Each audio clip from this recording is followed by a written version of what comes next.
கேட்டுக்கொண்டு வருமா? தோட்டத்துக்குள் பறவை வந்தால் வேலி என்ன தடுத்திடுமா? காதல் காட்டு செடி போலே கட்டளைகள் போடும் போதும் பூக்கள் பூக்க மறுத்திடுமா?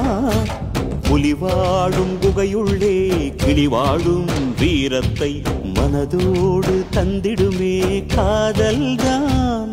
இது போகும் வழியோ வெற்று பாதை, திரும்பும் வழியோ வெற்றி பாதை. விரும்பிய இதயத்தை அடைந்திடும் பயணம் இது. கடல் தாண்டும் பறவைக்கெல்லாம் வழியில் மரங்கள் கிடையாது. ஆனாலும் கண்டம் தாண்டும் சிறகுகள் வலிக்காது.